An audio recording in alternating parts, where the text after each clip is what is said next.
नमस्कार दोस्तों, स्वागत है आपका हमारे यूट्यूब चैनल पे।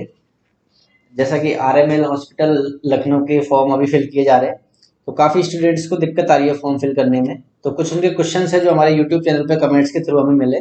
तो इस वीडियो के माध्यम से हम कोशिश करेंगे कि उस क्वेश्चंस के सॉल्यूशन हम आपको दें, तो जिससे आपकी प्रॉब्लम थोड़ी सॉर्ट आउट हो जाए।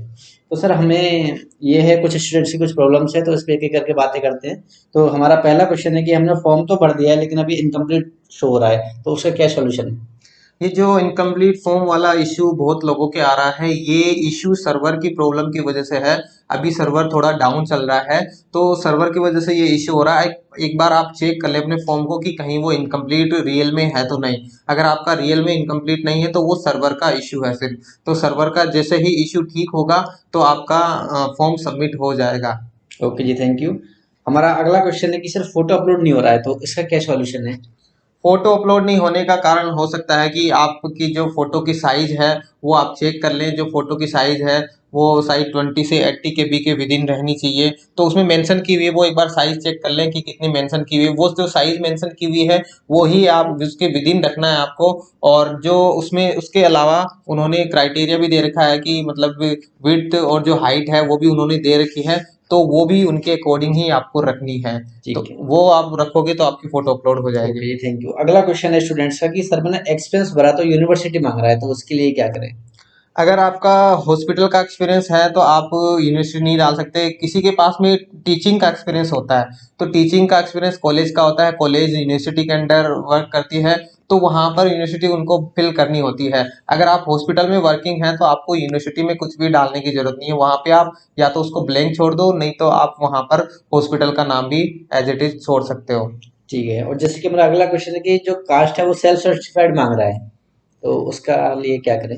जो आपका कास्ट सर्टिफिकेट है उसमें क्या करना है आपको, जो आपकी फोटोकॉपी है उसको साइन करना है और फिर उसको अपलोड करना है। तो आपको खुद के साइन करने हैं, खुद के साइन करने को ही आप सेल्फ सर्टिफाइड बोलोगे। तो आपको फिर अपलोड करना है और वो आपको पीडीएफ में अपलोड करनी है। ठीक है। स्टूडेंट्स का अगला क्वेश्चन है कि सर कास्ट सर्टिफिकेट है, वो फिक्स डेट से 6 मंथ पहले का होना चाहिए, तो कब से कब तक होना चाहिए? आप एक बार ये क्लियर कर दो, ये एक मेजर इशू है। उसमें क्या करना है आपको, जो कास्ट सर्टिफिकेट है वो आपका 6 महीने के विद इन होना चाहिए। मतलब 6 महीने ज़्यादा पुराना नहीं होना चाहिए, आपके एग्जाम डेट के 6 महीने के अंदर का होना चाहिए। और आप अगर एक्सपायर हो रहा है बाद में भी तो एक बार आप रिन्यू करवा सकते हैं। आप ये जो कास्ट सर्टिफिकेट है वो आपको रिन्यू कर लेना है, लेकिन आपका जो पुराना वाला है वो भी रखना है आपको। बस आपका 6 महीने ज़्यादा पुराना नहीं होना चाहिए आपका ये। ठीक है सर। नेक्स्ट क्वेश्चन है कि मेरा डिप्लोमा फिल करना है, अब बीएससी भी मांग रहा है, तो इसके लिए क्या करें? उसमें देखो, जब हम फॉर्म भरते हैं तो उसमें जो रेड मार्क करके है, जो कंपलसरी वाले ऑप्शन में, उसमें आपको डिप्लोमा भरते हैं तो आपको बीएससी भी मांगता है, लेकिन आप उसको स्किप कर सकते हो। रेड जो स्टार लगा रखा है, लेकिन वो कंपलसरी नहीं है। अगर आप उसको बिना भरे भी आप अगर नेक्स्ट करोगे तो वहां से वो नेक्स्ट हो जाएगा। पर आपको उसके साथ में आपको एक्सपीरियंस जरूर करना है डिप्लोमा के साथ में। ठीक है। और इसमें एक एक दिक्कत ये है कि जैसे कैटेगरी क्या फिल करनी है, मतलब?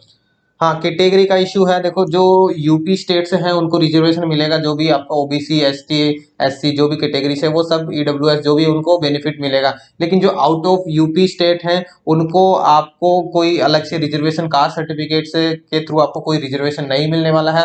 आप यूआर के अंदर ही काउंट होगे। तो आप अपनी कैटेगरी से भी भर सकते हो वहाँ पे, और अपना यूआर के थ्रू भी आप भर सकते हो, लेकिन आप काउंट यूआर में ही होगे। ठीक है। नेक्स्ट है कि मोबाइल नंबर दूसरा डालना है, तो उसको कैसे अपडेट करना है, एक बार आप ये भी बता दो। सर देखो, क्या है कि एक बार आपने अगर मोबाइल नंबर रजिस्टर कर दिया तो आप दोबारा से जो बेसिक रजिस्ट्रेशन है उसमें कोई चेंज नहीं कर सकते हैं। अगर आपको ऐसा ही कोई इश्यू है कि आपने गलत मोबाइल नंबर डाल दिया जो आपको नहीं डालना है, तो आप अगर फीस जमा नहीं हुई है तो आप एक काम कर सकते हैं, दूसरे नंबर से आप वही फॉर्म भर सकते हैं। आप जब तक फीस जमा नहीं कराते हैं आपका फॉर्म एक्सेप्ट नहीं माना जाएगा। तो आपको टेंशन लेने की जरूरत नहीं है कि मैं मेरे नाम से दो फॉर्म भरूं तो रिजेक्ट हो जाएगा। तो आप नए नंबर से आप नया फॉर्म भी भर सकते हैं। ओके। सर नेक्स्ट है कि ये भी एक मेजर इशू है कि जो एग्जाम का पैटर्न है वो हिंदी में होगा या इंग्लिश में होगा या दोनों में होगा, तो एक बार उसके बारे में एक बार हम बता दें। देखो, आरएमएल ने अभी जो नोटिफिकेशन जारी किया है उसमें लिखा है कि वो एग्जाम मोड है वो सिर्फ इंग्लिश में ही करवाएगी, हिंदी मोड नहीं यूज करने वाले, वो सिर्फ इंग्लिश में ही करवाने वाले हैं। अच्छा, ठीक है। और एक ये काफ़ी स्टूडेंट्स अभी सोच रहे हैं कि एग्जाम कब तक होगी, तो एक बार इसका भी अगर कोई आइडिया हो एक।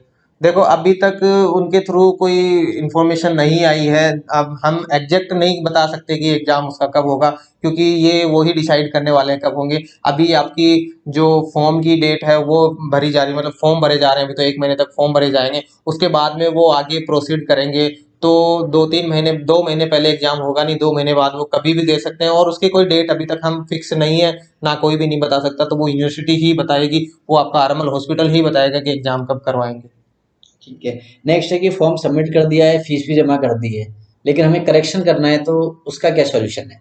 देखो अगर आपने फॉर्म भर दिया और फीस जमा कर दी तो उसमें करेक्शन अभी पॉसिबल नहीं है। अब वो आपने क्या गलती करी है, कोई मेजर मिस्टेक है या माइनर मिस्टेक है, उस पर डिपेंड करता है। अगर माइनर मिस्टेक है तो उसका सॉल्यूशन बाद में हो जाएगा, अगर मेजर मिस्टेक है तो उसका अभी कुछ कह नहीं सकते।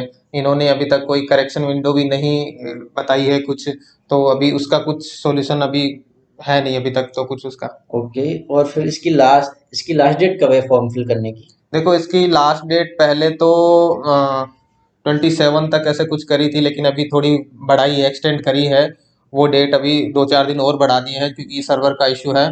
तो देखो और भी अगर इशू रहा तो बढ़ भी सकती है, नहीं तो अगर इनका इशू सोल्व हो गया तो वहाँ पे वो लास्ट डेट रहेगी और आपके फॉर्म सबके सबमिट हो जाएंगे। ओके। और एक ये सेंटर्स की इन्फॉर्मेशन की सेंटर कहाँ रहेगा, क्या है इसका कुछ थोड़ा सा आइडिया देखो ये स्टूडेंट्स जो को? जॉब है वो यूपी स्टेट की है, तो इसका जो सेंटर है वो सारे यूपी स्टेट के अंदर ही आने वाले हैं। यूपी के अंदर कहीं पे भी कोई भी डिस्ट्रिक्ट में इसका एग्जाम सेंटर हो सकता है। ठीक है। और क्या है, एक क्वेश्चन है स्टूडेंट्स का कि क्या इस फॉर्म को मेल भी भर सकते हैं या ओनली फीमेल ही का, ये तो इसके बारे में थोड़ा बिल्कुल, डाउट है। ये जो फॉर्म है इसका नाम सिस्टर ग्रेड सेकंड है, लेकिन ओके। इसको कोई भी भर सकता है, ऐसा उन्होंने कुछ बोला नहीं है कि मेल फीमेल है, सब भर सकते हैं। जो भी क्वालिफिकेशन रखते हैं, जो भी जीएनएम जिन्होंने 2 ईयर का एक्सपीरियंस है या फिर बीएससी एमएससी है, वो जो भी है वो आप भर सकते हैं। इसमें कोई मेल फीमेल का अलग से कोई क्राइटेरिया नहीं है, सबका सेम है इसके अंदर। ठीक है। और एक ये है क्वेश्चन है कि ये भी एक मेजर क्वेश्चन है कि एग्जाम के बाद इंटरव्यू या स्किल टेस्ट ऐसा कुछ होने वाला है क्या इस एग्जाम को लेके? नहीं, ये जो आपका सिस्टर ग्रेड सेकंड का जो एग्जाम है इसमें कोई इंटरव्यू या कोई स्किल टेस्ट नहीं होने वाला है। ये सिर्फ आपका सीआरटी या सीबीटी टेस्ट होगा, कंप्यूटर ऑनलाइन बेस्ड टेस्ट होगा। उसके बाद में और कोई टेस्ट नहीं होगा। इसके बाद में आपकी मेरिट लिस्ट निकलेगी और उसके बाद में आपका डॉक्यूमेंट वेरिफिकेशन और फिर जो आपका मेडिकल है वो होगा और आपको ज्वाइनिंग दे दी जाएगी। उसके अलावा कोई और टेस्ट अलग से नहीं होगा। चलो, थैंक यू सर, आपके इस एफर्ट से ज़रूर बहुत काफ़ी सारे स्टूडेंट्स को एक अच्छा वो मिलेगा, सॉल्यूशन मिलेगा। तो थैंक यू सो मच। और आइए थैंक हमारे यू। यूट्यूब चैनल पे, बहुत बहुत स्वागत है आपका। Thank you so much.